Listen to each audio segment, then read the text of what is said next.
So this is the second part B of the Kudla television channel,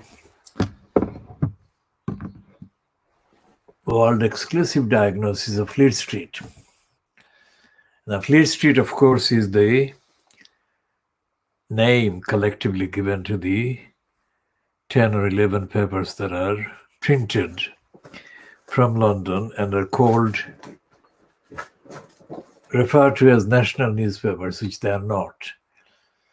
And we qualify that and reject that reference to national because of increasing and undeniable evidence that the nation they imply is in fact the United Kingdom, which is a false construction in itself, because the United Kingdom consists of England, Scotland, Wales, and what remains of Ireland, Northern Ireland. And in Northern Ireland and in Scotland, there are more activities going on that challenge the assumption that the UK means one nation. It is not. And then there is Wales, which is, compared to Scotland, Wales is less kind of noticeable as demanding independence from England. And I say independence from England because that is what has been the status to which Wales has been consigned for too long. And then there is this little nation of Cornwall, which is hardly mentioned as a nation or as an independent entity, but it is a cultural, a historic nation of its own, on its own. And the unraveling of the United Kingdom, the unraveling is taking place with the conduct of Boris Johnson and Boris Johnson-fronted cabal of alt-right elements and forces that are now going to break up the United Kingdom. And the fact that today's newspapers, Fleet Street papers, which are corrupt and corruptly peddling the line and the lies of the English-centric racists within the context of the United Kingdom. The fact that the Fleet Street papers today have staged an about turn and have stopped kind of mocking and condemning the Scots confirms that even Johnson realizes that he is risking the United Kingdom.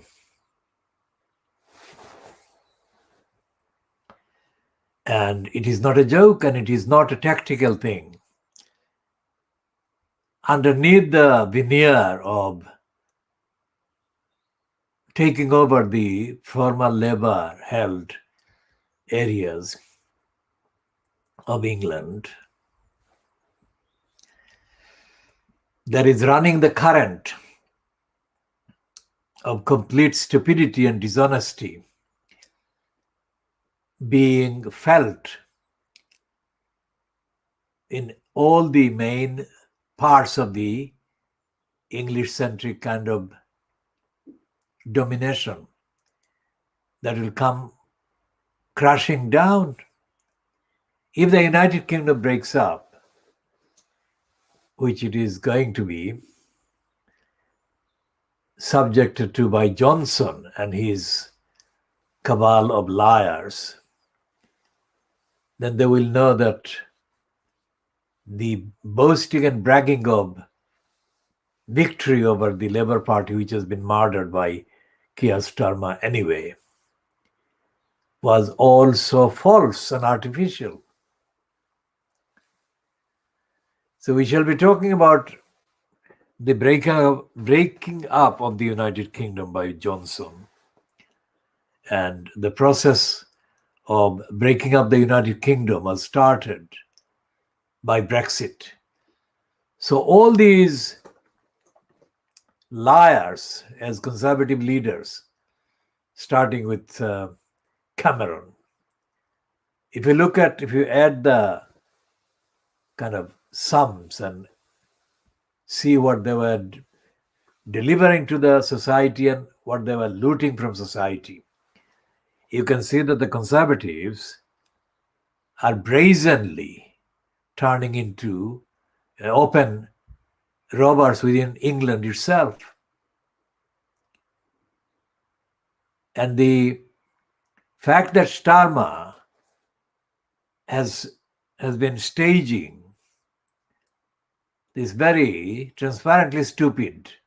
The only thing that is transparent about Starmer is that he is transparently stupid, blaming Angela Rayner and other shadow cabinet ministers. It highlights other weaknesses in the political so-called system. The Labour Party has been politically murdered, and there is no real opposition that is represented or can be represented by the collection of liars, right-wingers and racists whom Starmer is fronting now.